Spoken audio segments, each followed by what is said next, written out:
You can go out a day like today and all of a sudden the wind could drop out completely. Or, the wind's going to pick up tomorrow. So that means we're going to have to work harder. We have done well over the years in the fitted dinghies, so hopefully we'll do well tomorrow. I guess the reason I like sailing is the feeling of being free. I like being able to do what I want on the water, being able to go places, being able to drive my own boat. Sort of like how when a teenager gets their first bike, that sort of feeling. There's a lot of unique craft wherever you go in the world. You get great sailors, take one look at these boats and say, wow, this is a ridiculous boat. You guys are crazy. Dinghy racing is so different than the other sports, and it's so uniquely Bermudian. The most challenging thing is really more the boat than the conditions. The main challenge is surviving the vessel itself.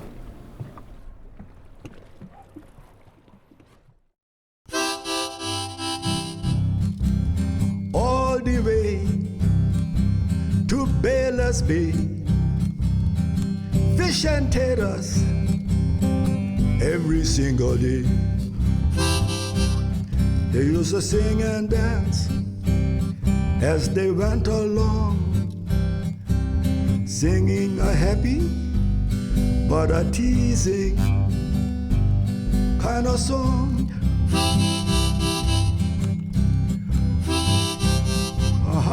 Yeah, man.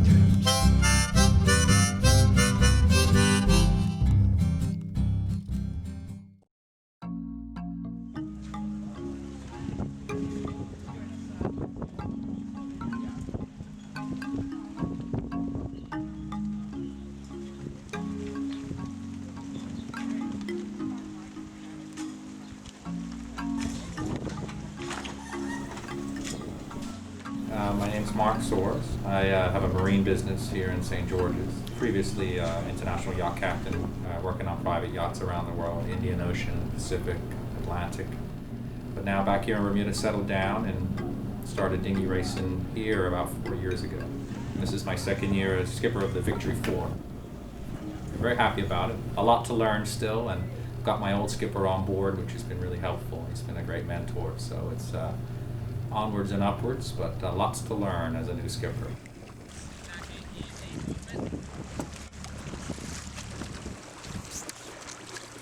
And we're just in the beginning of a season now. We've just had our first race, so we're looking forward to a good season.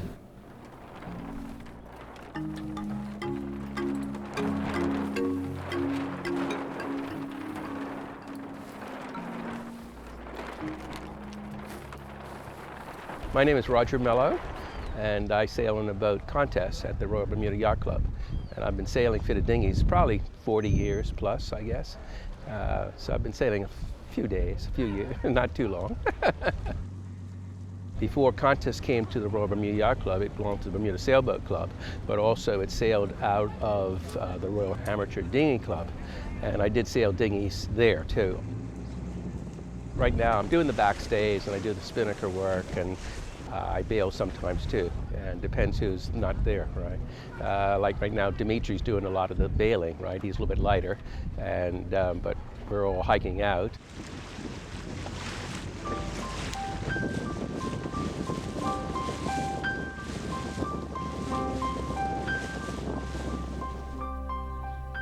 My name is Norman Rostellan Roberts. I'm 92 years old. I've been sailing my dinghy under the St. George's Dinghy and Sports Club. I'm an honorary life member of the Royal Bermuda Yacht Club. I first got involved with sailing when I was 6 or 7 years old, after World War II. My father was a real keen racer. He was building a replica of the old Kildee with my help. We sailed her for a few years. We won our few races. In 1951, Arthur Fox of Cowes, England, sent me plans for the dinghy that he had designed for me. And I built it in my workshop with the help of two boys who were in my Sea Scout troop, Henry Hayward and Michael Gringley. And on the 24th of May, 1953, we launched the dinghy in St. George's. And we went out and we won the last two races. And that's more or less the way that I got Started in dinghies.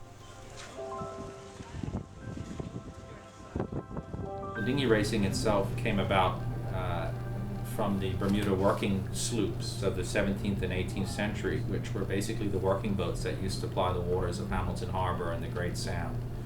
They were famous for their sail plan. They had an unusual triangular-shaped sails. They were very good at sailing close to the wind, which was really a thing of necessity. The closer you could sail to the wind, the more trips you could make to market, the more product you could sell. It all came down to economics.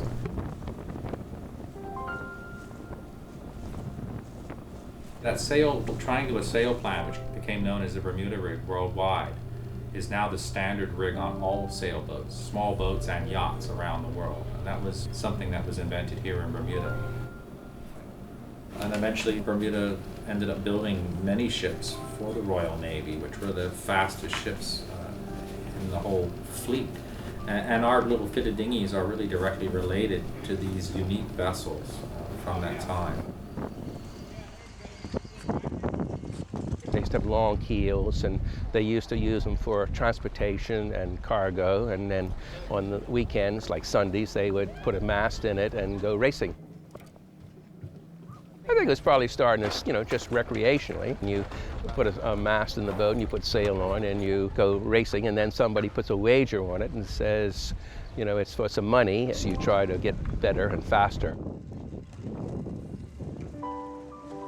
The first fitted dinghy racing was in 1853 in St. George's, and that's why we always start in St. George's Harbor on the May 24th every year. The first dinghy that was built in the 1880s raced for 50 years out of the St. George's Dinghy and Sports Club. It was a dinghy that had been fitted with another keel, an extra keel, which would make it sail closer to the wind and faster, and that became really important for competition. The first day of racing is May 24th, Bermuda Day. It takes place here in St. George's Harbor. If the weather's good, we get a big crowd that comes down. There's usually a lot of spectator boats and raft ups and people following the race, especially if it's a nice day. So it's really great.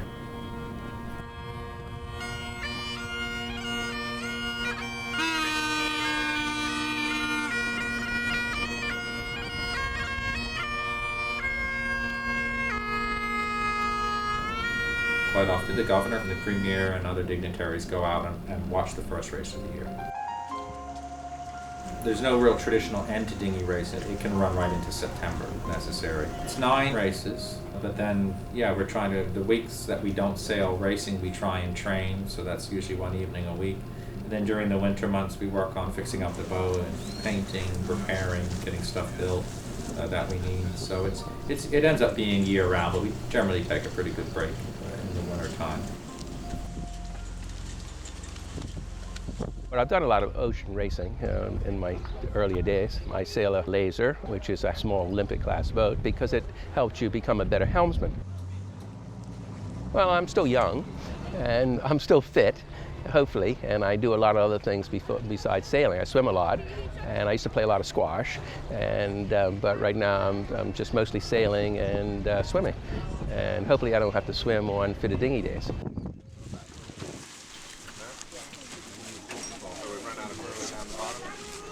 My name is Dimitri Stevens. I'm 16 years old and I attend the Berkeley Institute.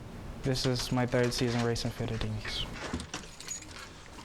We are on an island, so I guess I like to naturally be around the water. I first got started by word of mouth. I was told about it and I was invited to come for a day, and I went and I enjoyed my day. It was a baptism of fire for me.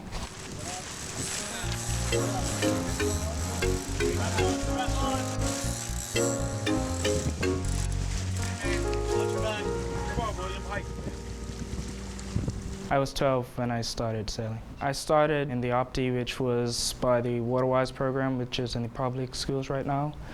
Then I started to come to the yacht club for summer sailing. Then that year, I did the winter program, which is a continuation of that summer program. And then I started doing overseas regattas, such as the South Americans, which was my first IOTA event, which is International OPTI Dinghy Association. And now I'm starting to get a total feel of what it is to be a dinghy sailor.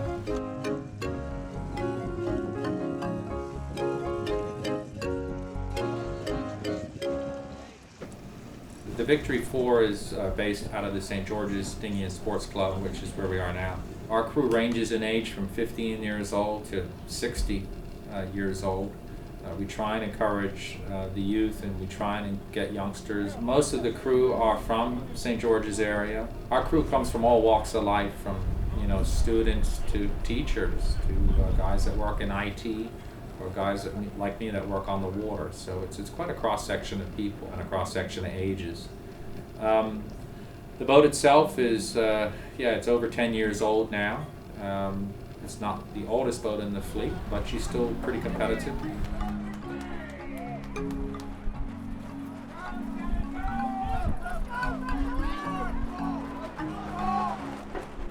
When racing, we're mainly focused on the sailing, but once we're done, we talk a little bit about the history, because you have to learn about the boat that you're sailing. Fitted dinghy sailing is different from any other sailing around the world because the rules are completely different. It's the sailing rules for the Bermuda Sailboat Club. Most of these rules, as far as building is concerned, has been changed today. And I had this sitting out here because I was a member of the committee designing these rules. My name is Norman Roberts, and that's my son, Terrence Roberts. The fitted dinghy rule book is a relatively small rule book compared to international sailing. It makes for some interesting sailing. Traditional sailors have come on board and they realize very quickly that it's a really different way how to sail. There's been a couple attempts, even recently, to add rules or change rules, but it doesn't happen very easily. The technique has changed, but hasn't changed a great deal. It's still generally 6 guys in a boat. You still have to sail the boat pretty hard. Wicked. These boats, I think, would really prefer to be underwater than on top of it. They're completely overpowered. They have a tremendous amount of sail for a very small boat. But that's also part of what Bermuda was known for. We were known for making extreme craft, especially in the 1800s. They weren't great practical boats, but they were extremely fast. But you had to be very daring to sail on one. You really need a lot of skills. You have to have good balance, you have to be very aware of your environment, wind shifts, changes in the water, the changes in wind speed. You could probably go so far as to say it's kind of an extreme sport in a way. Bermuda dinghies is something entirely different. So much close companionship among that crew, from the skipper to everybody else in that boat. One man make a mistake and you sink. That's the whole long and short of it. One man make one mistake and you sink.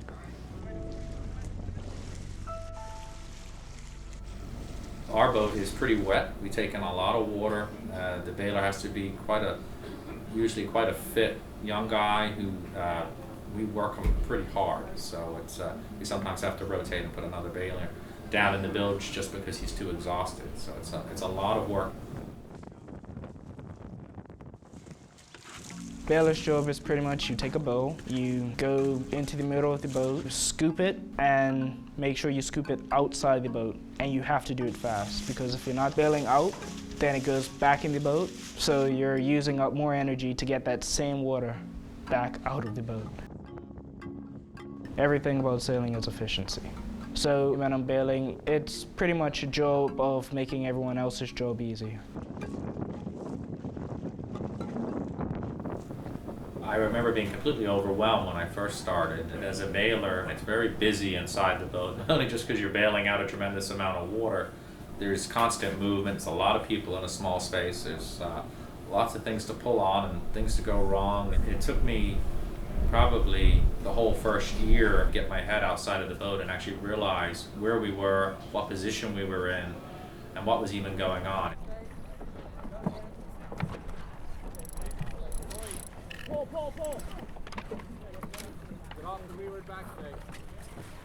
Normally the lightest person would bail because less weight to leeward, so it's less hiking for everyone else. But you get moved up pretty much by how much experience you have or what job you seem like you'd be best at. It's greatly dependent on physical strength. When I'm not bailing, I do tactics, so I tell the skipper where everyone is. what's happening with the wind, so if there's going to be a shift or if there's going to be a puff. Something else that makes fitted dinghy class unusual is you don't have to finish a race with as many crew as you start. If the wind starts to lighten throughout the race, we're allowed to kick somebody out. And generally what we do is we train so that the guy that gets out will go to the back of the boat, put his feet squarely on the back, the transom, and as he jumps off, he actually pushes the boat forward. And that's a technique that's used, especially in a close finish. You'll quite often see numbers of people going off of both boats, pushing the boat forward over the finish line. And there has been cases where boats have crossed the finish line with just the captain on board and immediately sunk, because you need crew. So no matter what your position is, you may be asked to get out of the boat at a certain point. Yeah, it's kind of unusual.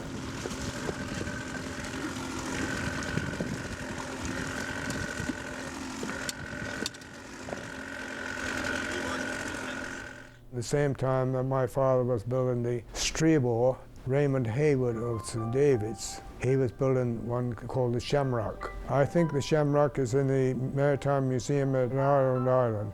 And the Streebor is in my warehouse. Venture we had in 1953. I sailed her around 35 years, yes. After that, I decided I needed a new dinghy because the Venture was getting too heavy. It had additional timbers put in it. It had a lot of heavier work done to it, and it was worn out. So I designed my own dinghy, Venture 2. I built in my workshop here at Rockshore with the help of my son Terry, my wife Margaret, and my daughter Linda. And we built that in a year.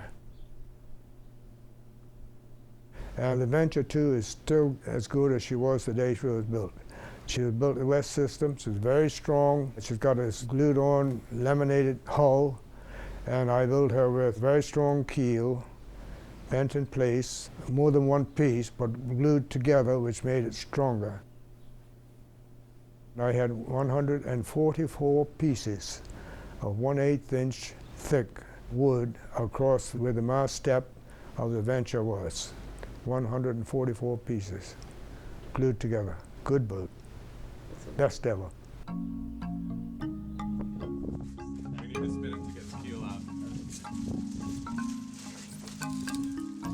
Contest 3 was sort of taken from Contest 2, who was built by Sir Eldon Trimmingham. Then it was modified, and people added a little curve here, a little this, and then they gave it to the builder, who said, I can build this boat, but I can build you a faster boat. So he put a few little, changed things a little bit and all that, but it was between the locals, Huey Watlington and Bruce Lines and a few other people, and then this is the present boat today. If we build another one tomorrow, would we change a few little things? You know, would we, just to make it go better, a little bit upwind or downwind, whatever.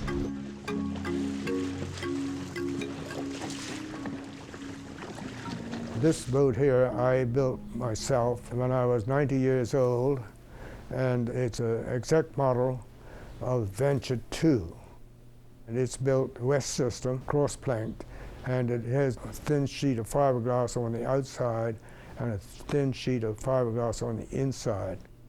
And my daughter-in-law made my sails for me, according to instructions, of course.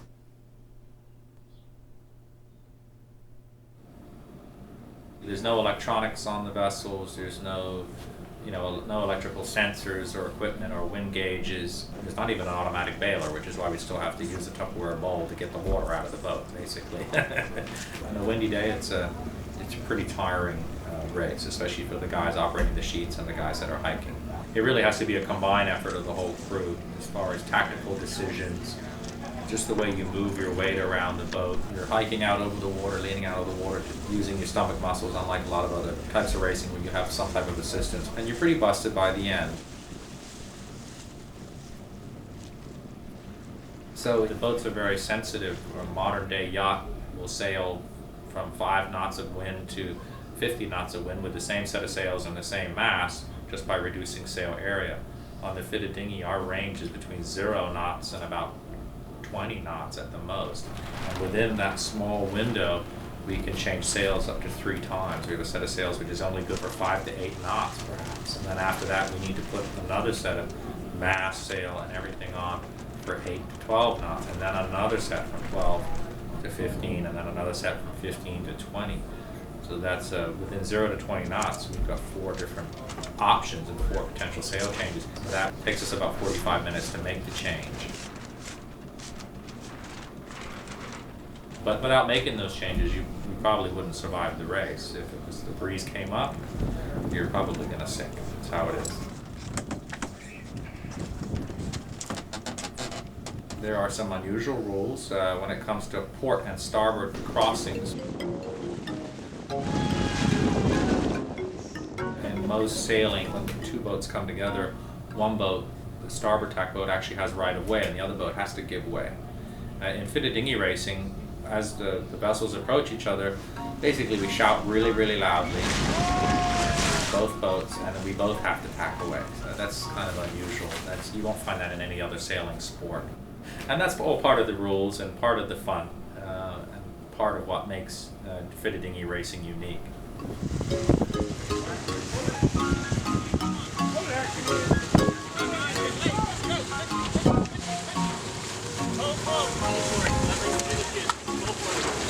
Get on your jib as soon as you can. Pass the jib. Wait up, wait up, wait up, wait up. Come up. Good jib. Okay, wait forward. There you go. Attaboy. If we were starting at St. George's, then normally we would have to be here by 7. Then we would get the boat all set up to go to St. George's. But if the races are close, like Hamilton Harbor, then we could come at, say, 9 or 10, because the races normally start later in the day. And then we would get the boat rigged, put all the sails and stuff inside of Clio, and head out.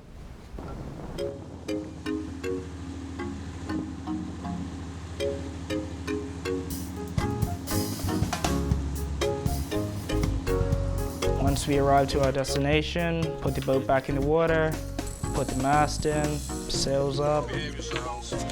Don't rough up those boys too much. Go to the start line, hold on to the start line, heave, start the race, look around to who's around you, either tack and cover if you're starting in first, or try and work your way through the fleet. Get to the windward mark, turn the mark, set the spinnaker. Sail faster than everybody else. Get to the leeward mark, run the leeward mark. Thinking about if we need to stay with everybody else or go away and look for better pressure. Get to the top mark, look around, see who's near you. See if you need to jibe at the top mark or if you should keep going. Get to the leeward mark. Depending on how many laps we have to do, it could be between 3 windwards and 2 leewards, or 5 windwards and 4 leewards. After rounding the leeward mark, go upwind, and the finish line is generally at the top mark.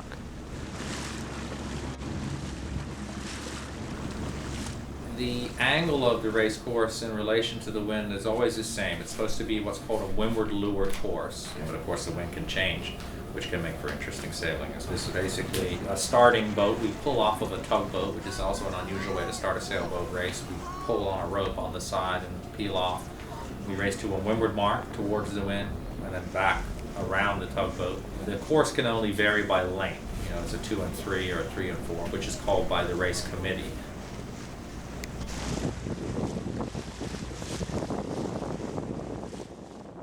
If you win, you go in the back of the starting line and you start from the back, which makes it fairer, So you have to work hard in every race. The fitted dinghies traditionally race in 3 locations, which are St. George's Harbor, Granaway Deep, and Mangrove Bay in Sands Parish. There has been cases of us racing in Hamilton Harbor. We've actually been asked to do a kind of a demonstration race as part of the Gold Cup event, which is a big international sailing event that's taking place here in October. But as far as points are concerned, we race in those 3 locations.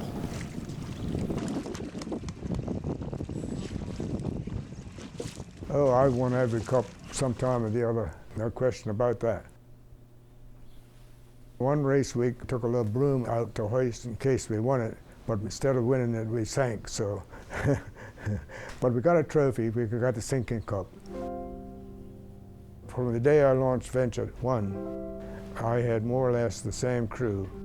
My main sheetman was my father, Harry Roberts. My jib sheetman was Terry Roberts. I had Michael Gringley, Henry Haywood, Walter Whitehead, and I had Gordon Haywood. That was our crew. And my son, when he took over Venture 2, he kept the same crew in the dinghy with him.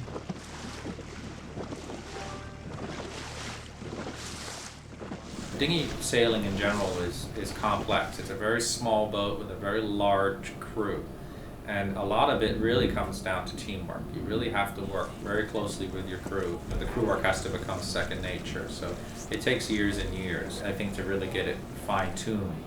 Crew work as well as any particular position on the boat. It's a lot going on. It's a very powerful boat. So it's really a lot of time needed on the water.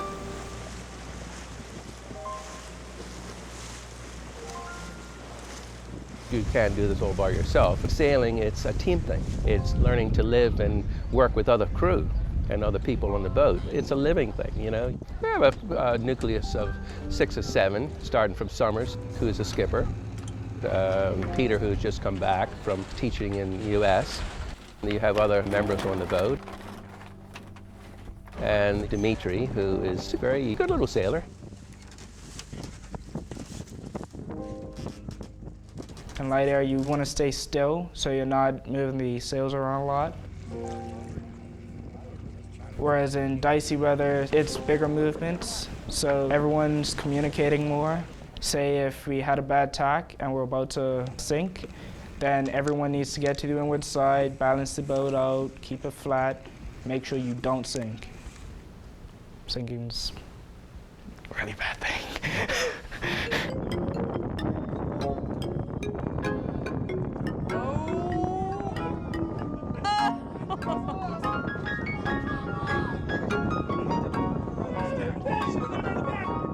When we sink, it's really a hard and tiring job getting the boats back to float. You know, you got to get another big boat alongside and get the bow out of water, get the water out of her and bail it out. It's really a big problem coming out from being sunk. It's not easy at all. If a boat sinks during the race, usually a couple of expletives first, and then we get to work of de-rigging the boat.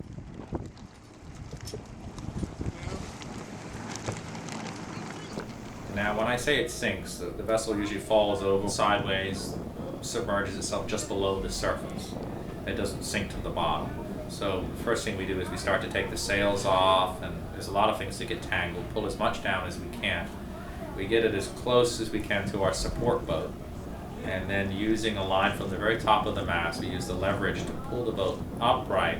So even though it's still submerged, it's kind of upright now alongside the support boat. And then this is where the bailers really go to work. They jump in there with 5-gallon buckets, and basically you've got to get it out quicker than the ocean's trying to put it in. And we usually have 2 or 3 bailers on standby for that, and we just empty it out, and the boat slowly starts to come above the surface, and off we go again.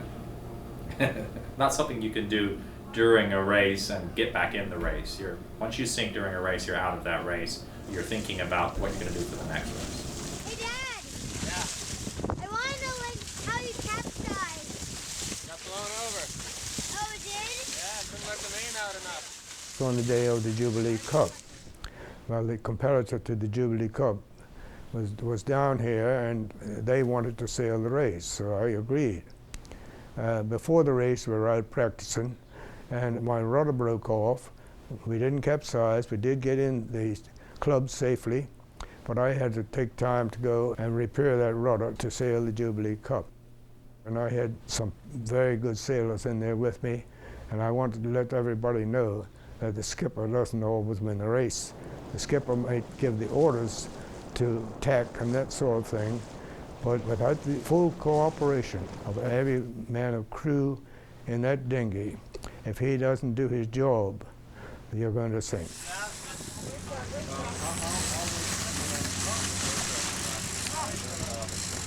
And the Queen of England came here, Queen Elizabeth. My wife and I hosted the Queen and Prince Philip to lunch. That was a great occasion.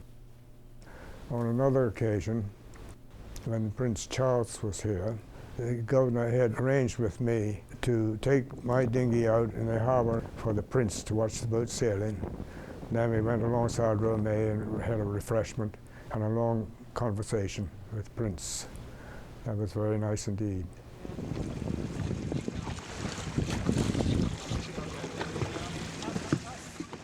We had oxygen on board once, which was kind of fun. They came to film fitted dinghies and see what was all about it, and that was amusing. Fortunately, we didn't sink. Fitted's, you know, it's a team thing, and you get to know people and you become good friends in sailing, and you know what people can do. Sailors and all that. You have a lot of respect for people. Yeah. By the time I told you, it's already on the bottom. Okay. Turtle's already got it. In 1953, I was quite friendly with DeForest Trimmingham. He was a champion sailor in the 14-foot internationals. He invited me to take part in a sail with an American skipper who didn't have a crew. So I asked DeForest to come and sail with me in the venture for the Jubilee Cup, which was the first time the Venture One had sailed for it. And I gave him the main sheet to handle. And DeForest done an excellent job keeping the boat afloat. I was lucky to have him. It was the first time and the only time that DeForest Trimmingham had ever sailed in a Bermuda dinghy. Knight White was the starting officer on the stake boat. He was very strong in starting the dinghies on time. If you were late getting to the starting boat, well, you could more or less consider that he was starting the race on time. So everybody made an effort to get there early.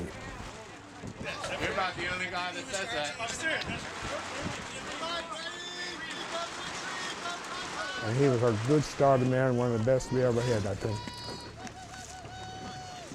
Our boat was personally owned, sponsored only by our own family. We had to buy our sails and equipment and masts, spinnakers and everything ourselves. So we didn't get too many sails. My son sailed Venture 2 for 6 years, and he used the same sails for those 6 years that we used on Venture 1.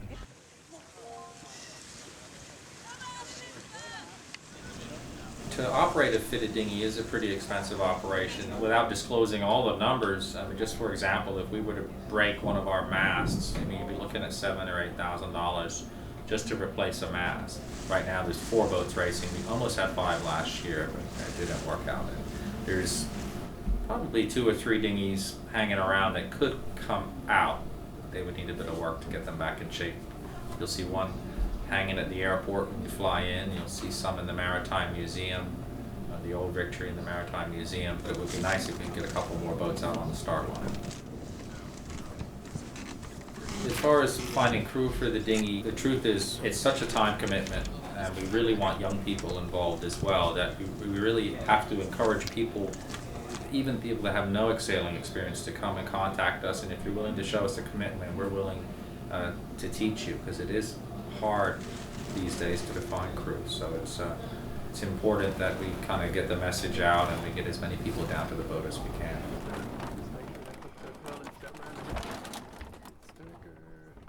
On Saturdays and Sundays, which are mainly the 2 designated days that we sail, would be 5 hours a day. On Tuesdays and Thursdays, which is more after school, it would just be 2 hours because of daylight saving. Sailing is 100% of my extracurricular. When I first started sailing, I got hit by the boom a lot. I was the bailer at first. I still am the bailer sometimes. Bailing's a lot of work. When I first started, it was a little bit intimidating because I didn't know most of the guys who were out on the boat, but now I'm friends with all of them, so it's a fun experience.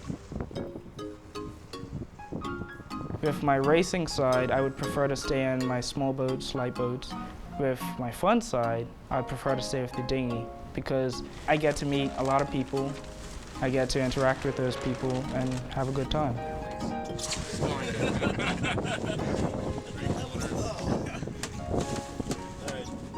I guess my idol in terms of sailing skill would be Peter Bromby because he is a good sailor, been to the Olympics. I'm very interested in competing in the Olympics.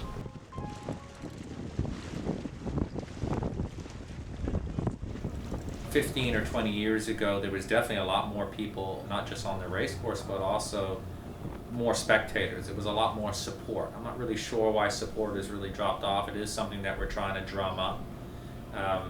But I'd say that at this point, we're pretty much in a low point as far as support for the class, the fleet, you know, and as I mentioned earlier, I think it's so important because of the history involved with this type of racing and the uniqueness to Bermuda and the importance of that. It's more and more information available nowadays. The Bermuda Sloop Foundation has really helped a lot with that.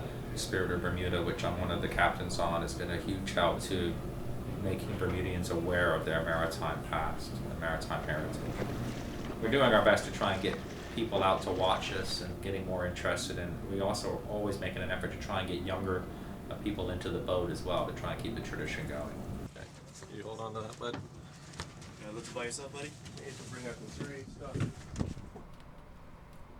The WaterWise program is a program that they implemented, I think, in 2006. They take kids from out of the middle schools and have land sessions where they tell the children what to do, how to do it, and why they're doing it. Then later on during the summer, they would take the same group of students and they would put them in a boat, sail around Hamilton Harbor, and pretty much learn on their own what to do. You have to learn more than just what's happening inside of your boat. You have to learn about what the weather's doing, what the water's doing. So the WaterWise program is pretty much a really good experience for a lot of the kids who are in our public schools.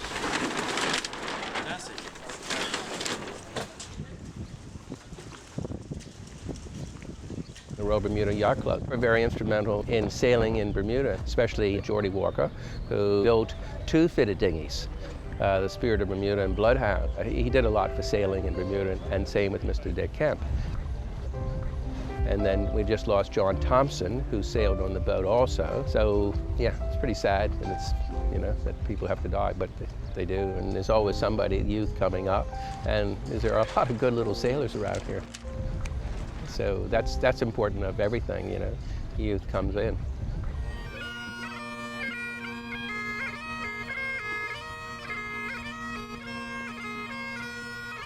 Sailing's not a sport that is similar to a lot of the other sports such as football. I think the interest isn't there because a lot of the kids are thinking, I want to play more football or cricket because those are our national sports, those are most popular. In my school, they don't really want to do sailing because they think it's predominantly a white sport, which it's starting to move away from. It's more interracial. So I think they're more aware of the sport. I don't know if they're interested in it per se, but I know they're definitely thinking about it. All the kids you see around here, they're all optimist sailors, and they're very good. You know, we'll have some good potential for doing things in the Olympics and Pan American Games and all that, so that's good.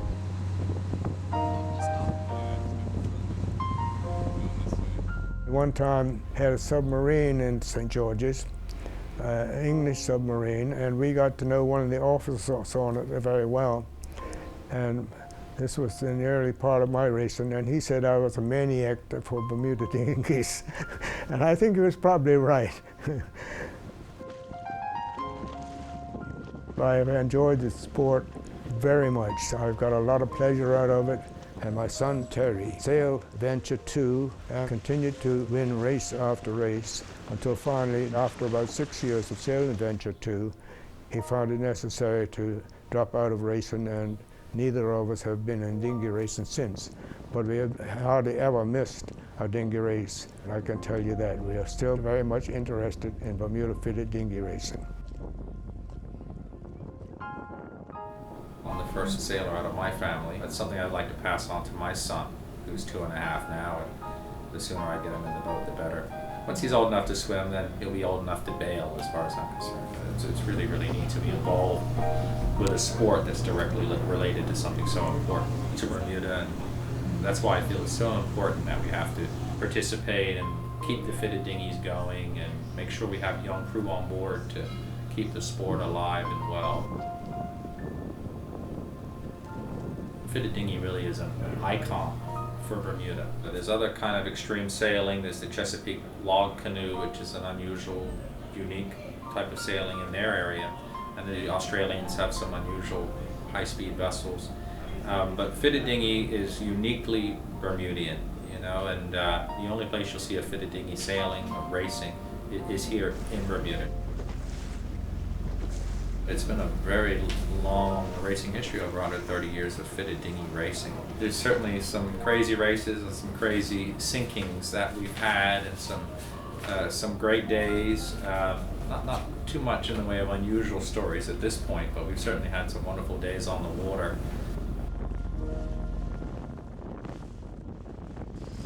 Yeah, I didn't get used. No, it's alright. Sailing has taught me pretty much how to be independent, how to depend on myself, how to get out of certain situations, and pretty much a competitive mentality. I'm trying to build up the knowledge to become an Olympic sailor, but I think that would take a little more time for me to get to that level. I hope to continue sailing. There's no guarantees, but if I could go out in a few years and sail professionally, I would. That would be my choice.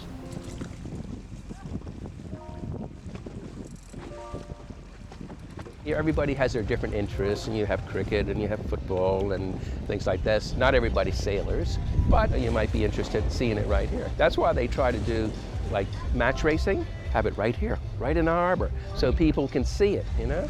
So, well, this promotes the sport too, because it's good for Bermuda. You know, all you have to do is come and ask. Yeah, we're all easygoing. I made a lot of good friends in dinghy races, and I still have some of them left today. I started out with when they were young, and they got older and older like I did. And my wife helped me every way that she possibly could, including building the boats. It was a good experience. It made my whole life. I was lucky. I've had a very good life in Bermuda fitted dinghies. It has been the prime of my life, and I'm sure everybody else who's sailing them enjoys it just as much, and I hope it will continue on forever.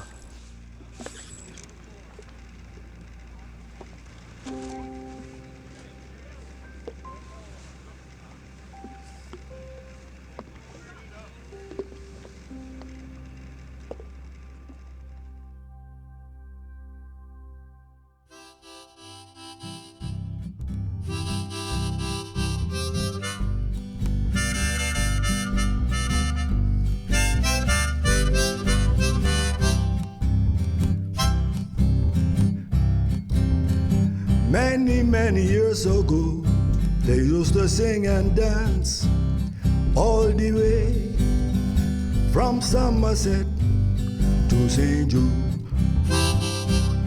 They used to sing and dance as they went along, singing a happy but a teasing kind of song. What they singing, man? They go like, all the way from Mangrove Bay. That's where all the old maids stay. All the way to Crowland Cider. Nothing there but foolish pride. What you say, man?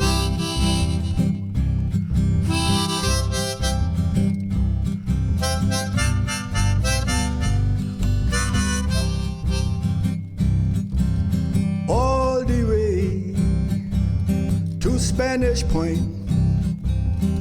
half a gallon and half a pointer. all the way to Devonshire Pond, brackish water and rotten corn. Man, you say that's funny, man. They used to sing and dance as they went along, yes, singing a happy but a teasing kind of song.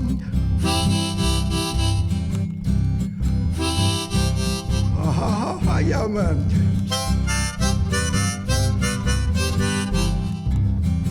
All the way, man, to Talker's Town.